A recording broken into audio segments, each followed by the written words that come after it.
చిట్టి తల్లి జాహ్నవి కేసులో ఒక బిగ్ ట్విస్ట్ నెలకొంది. అదేంటి అంటే ఈరోజు సోమావతి అమావాస్య. సో పాపకు సంబంధించి ఈ రోజు పట్టుకుంటే సరే లేదంటే ఇక దొరికే ఛాన్సెస్ తక్కువ అని కొంతమంది పండితులు చెప్తున్న మాట. మరి ఈ సోమావతి అమావాస్యకి పాపకి ఉన్న సంబంధం ఏంటి? ఒక్కసారి డీటెయిల్గా తెలుసుకుందాం. అమావాస్య ఆదివారం వస్తే దానికి పట్టు ఎక్కువ అని చెప్పి చాలా మంది అంటూ ఉంటారు. కాబట్టి ఆ రోజు క్షుద్ర పూజలు చేసే వాళ్ళు అందరూ కూడా వాళ్ళ శక్తుల్ని పెంచుకోవడం కోసం అనువుగా వివిధ రకాల పూజలు చేస్తూ ఉంటారు.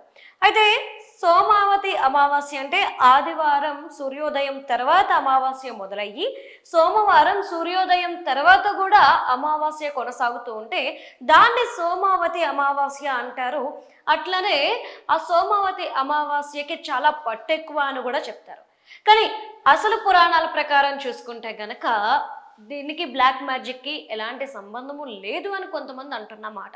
అసలు ఈరోజు ఏం చేస్తారు సోమావతి అమావాస్య రోజున అంటే, ఈరోజు తెల్లవారుజామున అంటే సూర్యోదయానికి ముందే నదీ స్నానం చేసి శివకేశవుల జపం చేస్తే గనక నది ఒడ్డున అకస్మాత్తుగా మరణాలు ఏవైతే సంభవిస్తాయో వాటి నుండి కుటుంబాన్ని రక్షించుకోవడానికి శక్తి దొరుకుతుంది అనేసి అంటారు. అట్ ద టైం ఏంటి అంటే ఈరోజు చంద్రుడు కనిపించకపోయినప్పటికీ కూడా ఒక మనిషికి కావాల్సిన అధిక శక్తిని ఇచ్చేంత శక్తివంతంగా ఉంటుంది అని చెప్పి కూడా చెప్తూ ఉంటారు. అయితే ఇలాంటి రోజున బ్లాక్ మ్యాజిక్ చేయడానికి కొంతమంది సిద్ధంగా ఉంటారు. వాళ్ళ నమ్మకం ఏంటి అంటే ఈ సోమావతి అమావాస్యకి పొట్టు ఎక్కువ కాబట్టి ఈరోజు వాళ్ళు అనుకున్నది చేస్తే గనక బలిదానాలు చేయడం లేదంటే ఇలాంటివి చేయడం ద్వారా వాళ్ళు అధిక శక్తిని పొందుతారు అని ఈ కొంతమంది నమ్ముతారు అని ఒక పక్క వాదన ఉంది. దీన్ని బేస్ చేసుకొని పాప గురించి వార్తలు వస్తున్నాయి. ఒక పూజారి చెప్తున్న మాట అంటే ఒక స్వామీజీ చెప్తున్న మాట ఏంటి అంటే ఈరోజు సోమవతి అమావాస్య కాబట్టి ఎట్టి పరిస్థితుల్లో కూడా పాపని వెతికి పట్టుకోవాల్సిన బాధ్యత ఉంది. ఈ రోజు దాటితే మళ్ళీ దొరకదు. మరి గతంలో ఈ వ్యక్తి చెప్పారు కుక్కను మీరు నమ్ముకుంటున్నారు దానివల్ల అయ్యే పని కాదు అని. యాస్టిస్ అదే అయ్యేపటికి ఇప్పుడు ఈయన చెప్తున్న మాటల మీద చాలా మంది నమ్మే స్టేజ్కి వెళ్ళిపోయారు. నెక్స్ట్ ఈయన ఇంకో మాట కూడా చెప్తున్నారు, ఎల్ షేప్లో వెతకండి, అది కూడా 320 కిలోమీటర్ల తర్వాత పాప అక్కడ ఉంది.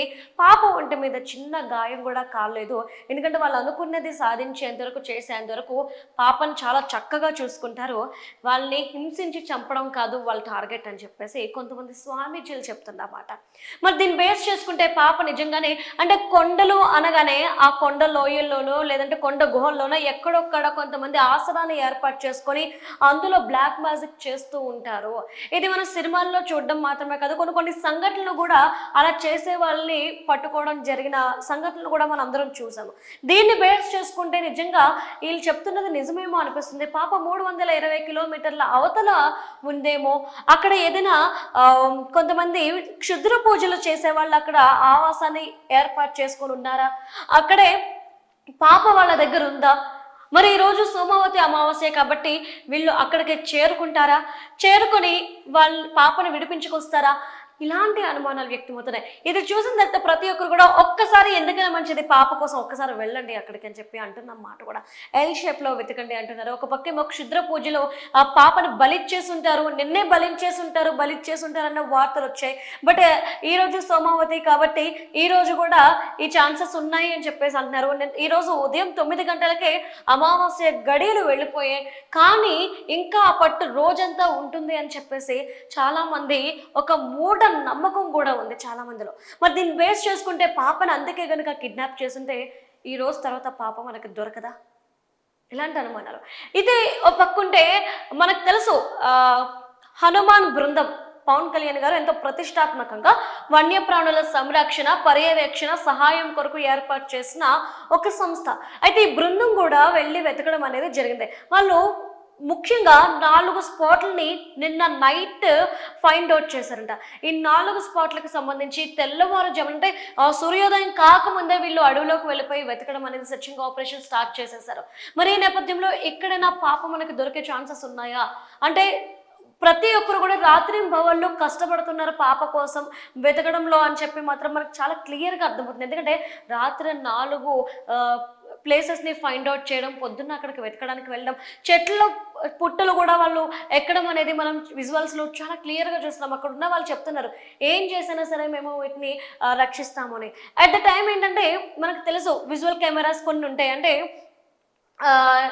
ట్రాకింగ్ ప్యాటర్న్, ఒక జంతువు వచ్చి ఎటు వెళ్తుందో దాన్ని అటువైపు 360 యాంగిల్స్లో తిరిగి దాన్ని క్యాప్చర్ చేయగల కెపాసిటీ ఉన్న కొన్ని కెమెరాస్ని కూడా అడవుల్లో వాటిల్లో అమర్చడం అనేది జరిగింది. అండ్ ఏవైతే ఊర్లు ఉంటాయో వాటి బోర్డర్స్లో, అడవికి ఊరికి బోర్డర్ ఏదైతే ఉంటుందో ఆ ప్లేసుల్లో కూడా పెట్టడం అనేది జరిగింది, ముందస్తుగా ప్రమాదాన్ని గుర్తించడందుకు.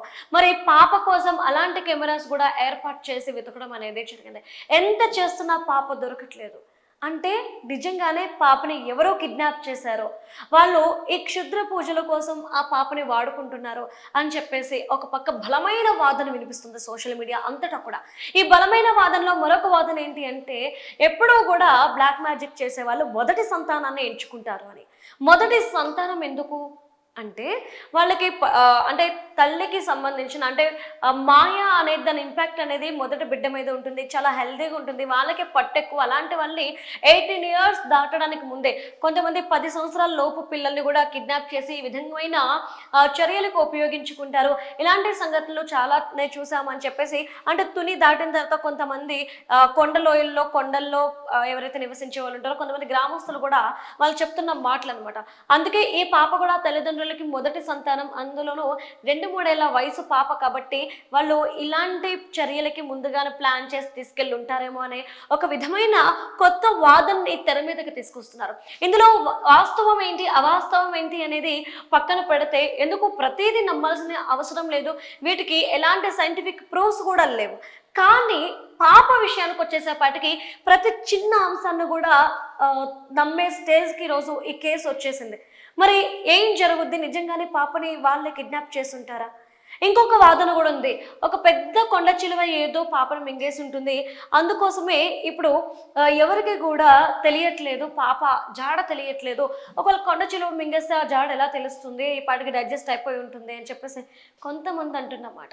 కానీ ఇటు డిపార్ట్మెంట్ చెప్తుంది ఏంటి అంటే, అలాంటి కొండ చిలువలు అక్కడ ఆ ప్రాంతంలో లేవు అంటున్నారు. సరే, కొండ చిలువలు లేనప్పుడు మరి ఏమైంది? ఇటు స్వామీజీల మాట నమ్మాలా, ఊర్లో వాళ్ళ మాటలు నమ్మాలా?